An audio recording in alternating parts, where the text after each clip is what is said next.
Hey guys, subscribe for daily content, and if you're shopping for gear, make sure you check out the description for the newest items at some of the very best online retailers. There's also links for some of the items that I personally recommend. Thanks! What's going on YouTube? Metal Complex here, and today I've got a quick little knife review / knife overview of Kershaw's new Launch 21. Why is it going to be quick? Because this is the Launch 16 that is, they've given us the blade shape that we want. So, the question, is this Kershaw's best Launch series knife ever? Yeah, I think so. I think this is amazing. I'm going to tell you right off the bat, I absolutely love this knife. It's incredible. It's a USA-made knife. The price is fair. I want to say it's a little more expensive than some of their other ones. It's at $169, I believe. It's about that price. But yeah, ultimately, if you want to watch my review, I'll tell you exactly what I think about it. But yes, this is an insanely good knife. This is a huge Kershaw W. Another W that Kershaw has just gifted to the community.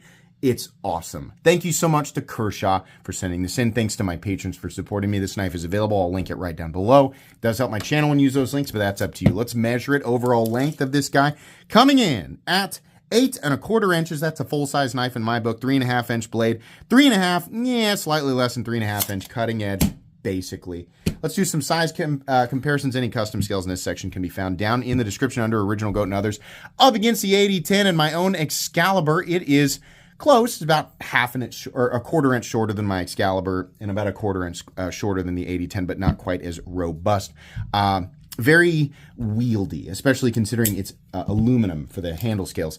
How about up against the Spyderco PM2 and the Spyderco Para 3? Almost identical in overall length to the PM2, but more cutting edge, quite a bit bigger than the Para 3. And finally up against the Benchmade Griptilian, or in this case the Ritter Hogue and the Hogue Deca. How's the action? I said when I unboxed it that it felt not quite as strong, but then I kept opening it and it like broke in, and now it fires just as hard as the Launch 16 that I have. And it's possible that my own Launch 16 broke in and this one hadn't yet, and so now it's fine. Yeah, this is a recessed button exactly as it should be. Doesn't need a safety, not going to go off in your pocket. You push the button and it's going to deploy. And the power of it is pretty darn good. I'm not going to say it's on par with ProTech or Microtech, but it's up there, and especially at the price point. And it's not that firing power dictates the price tag, right? But basically, if I hold the button down, I need to make sure that the blade can get itself into the open position no matter where the starting point is. And it's got plenty of power to do that. It does exactly what you want it to do. It feels good. It feels very high quality. I'm really happy with it. Carry profile, thickness up against the Spyderco Para 3. It's not thick. It's actually pretty nice. Length and height up against the PM2 and Para 3. Just realized the way I said that was super weird. Sorry about that. This is not a hard object to carry. I will say that the pocket clip rides directly on this peel ply texturing right here. I wish they could have just get, like, why not use this area, but match it on the other side, or just give us a bald spot on it? I don't know. I mean, left and right, it's going to be flip-flopped. Yeah, I get it's kind of weird that they have this area on this side and not on this side. I mean, I think either way it was going to ride on something, but it still does go in. Like, for example, like right now I'm in cargo pants and I can feel it. And if I keep going in and out like over weeks and weeks or months and months and months, yeah, it's going to fray up my pocket a little bit. But I can't say that it's like, oh my gosh, I can't get it in the pocket or out of the pocket. It's fine. It's just that texturing is going to, it's going to slowly dissolve your pockets. But anyways, the knife itself in the pocket doesn't take up a lot of room, carries like a regular full-size pocket knife, feels good. Let's go ahead and do a hardware check. I'm going to get out my tools. As per usual, my tools are very inexpensive and very recommendable. You can find them right down in the section of my description that talks about the tools I use on this channel. Your pivot is a T8 and your body screws are unfortunately T6. I would not take this apart. I don't like messing with automatic knives. I've done it before. You can do it if you want to. You've got access to the screws. I'm pretty sure there's a new law that's like they can't void your warranty just because you disassembled it. I don't know. Look that up before you actually do it. I don't even know if Kershaw had that in place to where you couldn't do it, but it's not the most fun to mess with those coil springs on autos, but you can if you want to. As long as you have the right tools for the job, you should be good to go. Let's go ahead and measure the blade stock thickness here real quick. It's probably going to be about 150 thousandths. Yeah, 154 thousandths, so ZT thickness. And then let's weigh it. What do we got here? We got FDE aluminum and PVD coated M4. So, whoops-a-daisies. Here we go. What's the weight? 4.5, almost 5. 4.75 ounces. Nope, 4.2. It's 4.2 ounces. Not bad at all, especially considering you have a 3.5-inch blade. And your balance is about as perfect as you could possibly want. It's so good. All right. Meat and potatoes time. Everything about this knife is just as good as the Launch 16. That's the right model, right? Except it has a drop point blade. Now, if you prefer the Tanto, get the 16. That's what it is. This and the 16, but okay, the difference is that this has the G10 inserts. The 16 has the rubberized track tech stuff. Whatever. Honestly, that's my opinion. Whatever. I don't care. The aluminum on this looks great. The ergonomics are phenomenal. The jimping is great. This is a tool. This feels like a tool, accommodating for the human hand. Everything is good. Nothing is sharp except for the cutting edge. They're utilizing M4. Typically, Kershaw does a good job heat treating things, so I assume that that's correct. Your cutting geometry is a little bit leaning towards like medium thick, but it'll still slice and still cut. M4 is basically a non-stainless, super tough M390.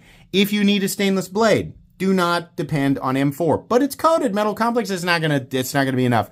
The coating will provide a little bit of increased corrosion resistance, but it's not a permanent solution, right? It doesn't like balance this out. No. But the benefit, if you don't need a blade, like if you live in an area or work in an environment where you don't necessarily need excess stainless qualities, M4 is definitely superior to M390. The edge retention is nearly the same, but you get massively increased toughness, which means the edge will roll before it will chip versus M390. And that not only makes the blade better, like while you're using it, but it also makes it a lot easier to sharpen. M4 is, when used exactly the same way, in the exact same geometry as properly heat-treated M390, is just a friendlier steel. It just doesn't have the same stainless properties, right? So I like it. Awesome drop point blade. In my opinion, this is the way to go for a day-to-day user, because a Tanto blade has two separate edges. You have to adjust your sharpening system. Or, if you sharpen manually, don't care. I find that a continuous belly is better for slicing and daily tasks, things like that. But if you like the Tanto, like this, there's not like one definitively better blade shape. It's just your preference. If you like the Tanto, get the 16. I think this is better. I also think it looks better. I just like it.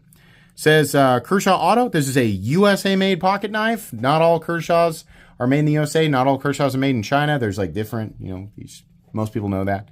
This is a USA Kershaw. That little symbol right there means it's an in-house design, and it says CPM M4 right there. There's a little American flag right there. Let you know it's made in America. We have the FDE scales. This is the only version that they have right now, but will they make other colors? Oh, I'm sure they will. I'm certain that they will. In fact, they better do a raw aluminum version of this with the black coated blade and the black. That'd be so cool. Do it just like the Launch 16. I would love that. I would probably buy it, right? But I think they should do this in like every color. This is the version of the 16. Like, I should have just done a 16 and just made a Tanto version the option. But have they done this before, where they like make the same knife, they just change the blade and give it a totally different launch number? I mean, here's the thing. It doesn't matter. It doesn't matter that it's its own launch number, because that's just a number. Like the fact that the knife exists and is available to you either way, right? That's what people should focus on. So I don't really care that they made it its own number. That's fine, as long as we get the blade shape. We have a pocket clip that can be mounted, as I said, for right or left-hand carry. That's great. If you are left-handed, you're going to be operating this knife with your index finger, which might be a little less awkward for you, but this is super awkward for me. So that's just how it goes. We have a lanyard loop right here. Got some standoffs. Pretty robust build without being overly bulky. Got a nice big stop pin right here. And then your blade play. No blade play. Up, down, left, or right. There's no stick on the button. There's no pivot lash. And the stick into the close position feels really solid. I feel like this, was it off center? This was slightly off center. I could probably adjust it. It's a couple in a row from Kershaw directly on it. If I'm being honest, a couple from KaiUSA in a row that have been slightly off center, but the previous 25 we're all centered. So every company can goof up. I do expect them at this price point to have 99.99% of them centered from the factory. But, this one's slightly off center. I'm sure I could adjust it if I want to. Truthfully, there's so much of a W with this knife. This knife is such a winner that I can't bring myself, it's just a hair off too. I can't bring myself to complain too much about that. This is I think, it's either 170 or 174. I can't remember. Either way, this is the best, in my opinion, it's the best Launch Series knife. It's one of the best Kershaw knives that they have ever made. It is a ridiculously good value, and it is highly recommendable in the 2025 knife market. This is an awesome premium tool, and I think the price tag is fair as long as you can own a switchblade. This is a switchblade. This is the legal definition of a switch. People argue with me all the time. If you buy this knife and you live in an area where switchblades are not legal and you think you're fine because you don't define this as a switchblade, guess what? If you get you get caught, you get in trouble, police officer finds this, this is a switchblade. That's what they're going to say. This is legally a switchblade. So what I'm saying is, I'm not saying argue with me about the law. I'm saying check your local laws before you buy this stuff, for sure. If you can own this, it's in some places you can own it and not carry it, right? If you can own it and carry it, I would recommend that you buy it because it's awesome. It'll make an awesome lifelong tool. That's it. Awesome stuff. It's going to go in actually 2 players. It's going to go in my favorite knives of all time players. I absolutely love this knife. It's absolutely one of my favorite knives of all time. And it's also going to go in my most recommended knives. Definitely check it out. You will not be disappointed. Thank you again to Kershaw. I'm keeping this one. It's too good not to keep. Please make sure to follow me on Instagram at metal_complex. If you enjoyed this video, leave a like. If you'd like to check out my other content, I do, of course, have lots of videos of knives that are either expensive or inexpensive that I do or don't like, so check those out. And if you enjoy all my content, go ahead and click on the Metal Complex logo right there and subscribe because there's definitely more coming. Thanks again for watching, everybody, and have a great day.